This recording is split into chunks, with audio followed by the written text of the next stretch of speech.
அனைவருக்கும் வணக்கம். இது நம்ம ஸ்டடி டைம் யூடியூப் சேனல். நான் உங்கள் மணிகண்டன்.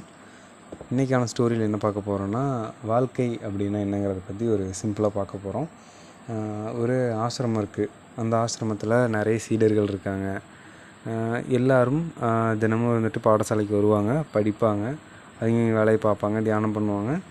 ஆஸ் யூஷுவல் இந்த ரொட்டீன் டெய்லி அந்த ஆசிரமத்தில் நடந்துக்கிட்டே இருக்குது. அப்படி நடக்கும்போது ஒரே ஒரு சீடன் மட்டும் இருந்துட்டு எல்லா இடத்துலையுமே அவனோட தினசரி நடைமுறைகளை தாண்டி ஒரு சிந்தனையிலே இருக்கான். இதை குரு கவனிக்கிறாரு. இப்படியே நாட்கள் போகுது. ஒரு நாள் இருந்துட்டு குரு அந்த சீடனை கூப்பிட்டு கேட்குறாரு, தம்பி, என்னப்பா நீ இன்னமும் யோசிச்சுக்கிட்டே இருக்கிய, என்னப்பா யோசிச்சுக்கிட்டே இருக்க அப்படின்னு கேட்கும்போது அந்த சீடன் குருக்கிட்ட கேட்குறாரு, நிம்மதியாக சந்தோஷமாக வாழ்கிறதுக்கு என்ன குருவே வழின்னு சொல்லி கேட்குறாரு. குரு கொஞ்ச நேரம் யோசிச்சுட்டு, நீ என்ன தம்பி நினைக்கிற, உன்னை பொறுத்த வரைக்கும் சந்தோஷமான வாழ்க்கைனா என்ன, எந்த வாழ்க்கை அப்படின்னு கேட்குறாரு. கேட்கும்போது அந்த சீடன் சொல்கிறாரு, ஒரு நல்ல ஒரு வீடு, ஒரு பாதுகாப்பு, நேரத்துக்கு நேரம் தவறாமல் உணவு, எல்லா நேரத்துலேயும் எல்லா சூழ்நிலையிலையும் எல்லா காலநிலையிலையும் நம்ம பார்த்துக்கிற மாதிரி ஒரு பாதுகாப்பான சூழ்நிலை, பாதுகாப்பான இடம், இதுதான் ஒரு சந்தோஷமான வாழ்க்கைக்கு வழி கொடுக்கும் அப்படின்னு நான் நம்புகிறேன் குருவேன்னு சொல்கிறாரு. குரு அப்படி பேசிக்கிட்டு அந்த சீடனருன்ட்டு அவங்க ஆசிரமத்துலேருந்து கொஞ்சம் தள்ளி ஒரு கோழி பண்ணை இருக்குது, அங்கே கூட்டிகிட்டு போகிறாரு. கூட்டிகிட்டு போயிட்டு காட்டுறாரு. கூண்டுகளில் கோழிகளை வரிசையாக அடைச்சி வச்சுருக்காங்க.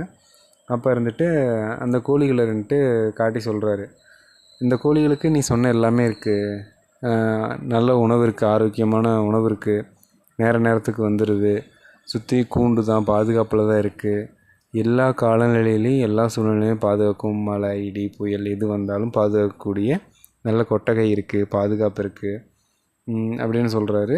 சீடர் எதுவுமே சொல்ல வந்துட்டார். அதே கொஞ்சம் தூரம் நடந்து கூட்டிகிட்டு போகிறாங்க. அதே இந்த மலையோட அடிவாரத்தில் சில கோழிகள் மேய்ஞ்சிக்கிட்டு இருக்கு. அதை பார்த்து சொல்கிறாரு, இங்கே பாரு, இங்கேயும் கோழிகள் மேய்ஞ்சிட்ருக்கு, உனக்கு இதிலேருந்து என்ன தெரியுது அப்படின்னு சொல்கிறாரு.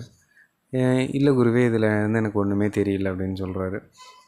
அப்போ அந்த குரு சொல்கிறாரு, நீ சொன்ன வாழ்க்கைங்கிறது ஒரு பாதுகாப்பான இடங்கிறது அந்த கூண்டுக்குள்ளே இருக்கக்கூடிய கோழிகள் மாதிரி எல்லாமே இருக்கும், ஆனால் ஒரு சுதந்திரங்கிறது இருக்காது. ஆனால் இந்த வெளியில் மேயக்கூடிய கோழிகளை பார்த்தீங்கன்னு வச்சுக்குவேன், அதுவாக போகும், அதுவாக உணவு தேடும், அதுவாக எடுத்துக்கும், அதை தன்னைத்தானே பாதுகாத்துக்கும். கூண்டுக்குள்ளே இருக்கக்கூடிய கோழிகள் உயிர் வாழும், ஆனால் வெளியே திரியக்கூடிய கோழிகள் தான் உண்மையாக வாழும் அப்படின்னு சொல்லுவார். சுதந்திரம் இல்லாத பாதுகாப்புங்கிறது ஒரு அழகான சிறை மட்டும்தான். உண்மையாலுமே நம்மளை இண்டிபெண்ட்டாக எதுவும் நம்மளாலே எதுவும் செய்ய முடியலன்னா அந்த ப்ரொடக்ஷன் இருந்தும் அது யூஸ்லெஸ் தான் அப்படின்னு சொல்லி அந்த இடத்துல சொல்லுவார். நம்மளுக்கு பிடிச்ச மாதிரி ஒரு இடத்துல நம்ம செயல்பட முடியலன்னா அது உண்மையாலுமே அந்த இடத்துல நம்மளோட வாழ்க்கையை என்ன வாழ்கிறோம் அப்படின்னு சொல்லி குரு கேட்பார்.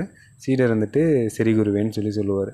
அதாவது இந்த கதையோட நீதி என்னென்னா, நம்ம எந்த ஒரு இடத்துலையும் நம்மளே ஒரு ப்ரொடக்ஷன் இருந்தால், அதாவது ஒரு பாதுகாப்பு இருந்தால் நம்ம சேஃபாக இருக்கோம், இது இருந்தால் நம்ம நல்லாயிருக்கோம், இது இருந்தால் நம்ம நல்லா இருப்போம், இது இருந்தால் தான் நம்ம வாழ்கிறோம் அப்படிங்கிறது எதுவுமே கிடையாது.